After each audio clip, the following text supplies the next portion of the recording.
L'arrosage ici, c'est 0 dans le jardin. En 11 ans maintenant, il y a eu 4 arrosoirs de distribués. J'ai planté celui-ci, je crois que c'est un pied que j'ai dû acheter. Pratiquement tous les autres, c'est des boutures. Bah, regarde la pivoine. T'as plein de gens qui me disent on est toujours obligé de désherber parce que sinon les plantes elles se font concurrence, elles se font ci, elles se font ça. Enfin, t'as déjà vu la nature? C'est l'histoire d'un mec qu'on a marre qu'on lui dise que c'est pas possible. Qu'on a marre de voir les gens faire de la merde parce qu'ils disent que c'est pas possible. Que c'est pas possible parce qu'on n'a pas le pognon, parce qu'on n'a pas le temps, parce qu'on n'a pas le personnel, parce qu'on n'a pas les connaissances. Je veux que ce jardin soit un élargissement du champ des possibles. Et pour l'instant, ça marche plutôt pas mal. Tu as la première fleur de Peach Sunrise. Tu vois le nénuphar qui est là-bas là. Ouais. Mais c'est une tuerie cette fleur. J'espère que le ragondin va pas tous me les flinguer. Bah, ce jardin est fait pour ça aussi, c'est pour montrer que tu peux faire autrement qu'avec du pognon pour faire un jardin qui soit spectaculaire. Parce que je pense qu'il est un peu spectaculaire malgré tout. Et avec un temps de travail qui doit correspondre à, en ce qui me concerne, actuellement, c'est 5 jours de travail par an pour l'entretien. C'est un lieu qui a des fonctions très précises. Accueil de biodiversité maximum, faible entretien, impact écologique le plus positif possible et donner envie à des gens qui ont le pouvoir de faire différemment, de faire différemment. Elle est sous forme de fruits, c'est quand elle est en fleur qu'elle est fabuleuse, c'est la fritilière œuf de pintade. Et tu vois là sa petite barrière là. Avec un peu de chance, elles vont se ressemer et que les prochaines années on aura carrément un tapis de ça, peut-être dans 10 ans. C'est un jardin qui est vachement immersif. Tu amènes quelqu'un là, il va toujours trouver un endroit où il se sent bien. Là, je sais qu'il y a plein de gens qui adorent passer sous ces bouleaux, tu vois. Ouais. Toi c'est où l'endroit où tu te sens mieux? J'aime bien ici, j'avoue. Regarde dans quoi ça pousse tout ça. Là, ça fait 3 semaines qu'il n'a pas plu. Voilà. Et ça marche. Bah regarde, ouais, c'est fou quoi. Tu vois, le truc, elle est blanche, il n'y a que dalle. Non, mais c'est l'ensemble qui se stimule. Les herbes qui vont faire des racines, qui vont profiter aux arbres, les racines des arbres vont profiter à certaines herbes. Les branches mortes qui tombent petit à petit, bah, elles créent de l'humus en surface. Une partie des fleurs, quand les fleurs vont tomber, ça fait de la matière organique en grande quantité. Par contre, si tu as besoin de faire pousser ta bouffe, c'est autre chose.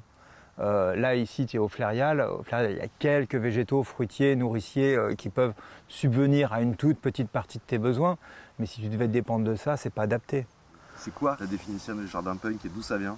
J'ai pas inventé le jardin punk, j'ai défini. C'est complètement différent. Il y a plein de gens qui faisaient le jardin punk et qui ne savaient pas qu'ils faisaient le jardin punk. Et moi non plus avant que j'écrive jardin punk. L'idée, c'est comment est-ce qu'on peut faire en faisant le moins possible. T'as vu, les copines, elles sont là. Ça, tu vois, je gère pas ça. Je maîtrise pas, je les ai pas implantés. Mais quel bonheur. Trop bien. Tu vois, par exemple, ça, là, quand je disais que j'ai planté quelques petites plantes, la fleur de coucou, ça s'appelle, l'Ichnislos coucouli. Bon, bah, la blanche, je fais une sélection horticole que j'avais à la pépinière. J'en ai planté 2-3 pots. Et maintenant, elles se redisséminent partout parce que le milieu leur est hyper propice. Là, ton travail, c'est limité à quoi sur ce rosier? Empêcher, qui m'empêche de passer. C'est exactement tout ce que je fais pour lui. Ouais, c'est nouveau ça. Tu vois, les arbres grandissent, donc on commence à accueillir de nouvelles populations d'oiseaux. C'est la première fois que je vois autant des tourneaux ici. Tous les bouleaux, là, tu vois la taille qu'ils font, je les ai plantés, ils étaient gros comme ça. Voilà. Il y a 11 ans. Quand les mômes viennent là, que je leur demande d'estimer l'âge des arbres, oh, on a tout et n'importe quoi. Des fois, c'est il doit avoir moins 70 ans. Je dis non, ils ont votre âge. Oh et ça, de les avoir plantés tout petits, bah, ils se sont développés vachement mieux. J'ai regardé le terrain pendant un an. Je suis allé voir les alentours, je regardais ce qui poussait spontanément ou pas. J'ai regardé comment évoluaient d'autres champs qui avaient été abandonnés ou pas. Et à partir de ça, j'ai fait mon dessin. En envisageant tous mes besoins, toutes mes envies, les nécessités. Donc ouais, j'ai créé des grandes lignes. Toutes les allées sont tondues à la tondeuse. Le reste, la prairie n'est jamais fauchée intégralement. Donc j'évite par exemple que mes voisins aient trop de chardons, parce que j'ai pas envie qu'ils mettent encore plus de produits chimiques dans leur champ. Donc quand les chardons ont fini de fleurir, bah, ceux qui sont les plus près du champ, comme ça. Et les ronces, pareil. Là, j'ai pas d'ennemis, mais en fait, l'un de mes objectifs ici est de conserver la prairie au maximum. Si je fais rien, ça devient un bois. Le champ, quand je l'ai acheté, c'était recouvert de ça, de rumex et puis de chardon, avec un petit peu de graminées, d'autres choses. Ça se ressème bien, ça. Regarde la belle fleur, là ça passe à l'image, ça. Épervière orangée, comme un épervier.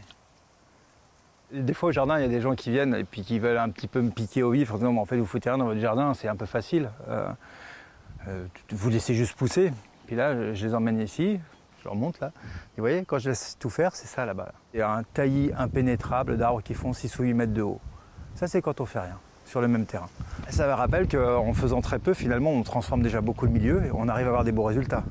Et ça laisse aussi imaginer à quel point on peut foutre le bordel quand on agit plus.